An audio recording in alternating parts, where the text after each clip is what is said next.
IPL 2024 season నేపథ్యంలో కెప్టెన్ను మారుస్తూ Mumbai Indians తీసుకున్న నిర్ణయాన్ని మాజీ ఆల్రౌండర్ యువరాజ్ సింగ్ తప్పుపట్టాడు. మరో సీజన్ పాటు రోహిత్ శర్మను కెప్టెన్గా కొనసాగించాల్సిందని, అతనికి డిప్యూటీగా హార్దిక్ పాండ్యా నియమించాల్సిందని అభిప్రాయపడ్డాడు. ఐపీఎల్ 2024 సీజన్ వేలానికి ముందు గుజరాత్ టైటన్స్ కు చెందిన హార్దిక్ పాండ్యాను క్యాష్ ట్రేడింగ్ డీల్ ద్వారా జట్టులోకి తీసుకున్న ముంబై ఇండియన్స్ అతనికి జట్టు సారథ్యం బాధ్యతలు అప్పగించుకుంది. జట్టు భవిష్యత్తు కోసం ఈ నిర్ణయం తీసుకున్నామని వివరణ ఇచ్చింది. అయితే ఈ నిర్ణయాన్ని ముంబై ఇండియన్స్ అభిమానులు జీర్ణించుకోలేకపోయారు. కెప్టెన్సీ మార్పు ప్రకటన వెలువడిన గంటల వ్యవధిలోనే లక్షల మంది అభిమానులు ఆ జట్టు సోషల్ మీడియా ఖాతాలను అన్ఫాలో చేసి తమ అసంతృప్తిని వ్యక్తం చేశారు. కెప్టెన్సీ మార్పుపై రోహిత్ శర్మ మౌనంగా ఉన్న అతని సతీమణి రితికా సజ్దే ఫ్రాంచైజీ తీరును తప్పుపట్టింది. ఇక యువరాజ్ సింగ్ సైతం ఫ్రాంచైజీ నిర్ణయాన్ని విమర్శించాడు. 5 సార్లు టైటిల్ అందించిన సారథిని పక్కన పెట్టడం చాలా పెద్ద నిర్ణయం అన్నాడు.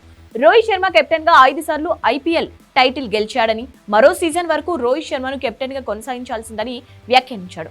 అతనికి డిప్యూటీగా హార్దిక్ పాండ్యా నియమించి జట్టు ఆట తీరును పరిశీలించాల్సిందని అభిప్రాయపడ్డాడు. గుజరాత్ టైటన్స్ జట్టుకు ముంబై ఇండియన్స్ కు చాలా తేడా ఉందని, యువీ కెప్టెన్ గా హార్దిక్ పాండ్యాకు ముంబై ఇండియన్స్ నడిపించడం అంత సులువైన పని కాదన్నాడు. టాలెంట్ విషయంలో హార్దిక్ పాండ్యాకు డోకా లేదని, ముంబై ఇండియన్స్ సారథ్యం మాత్రం అతనికి సవాల్గా ఉంటుందన్నాడు.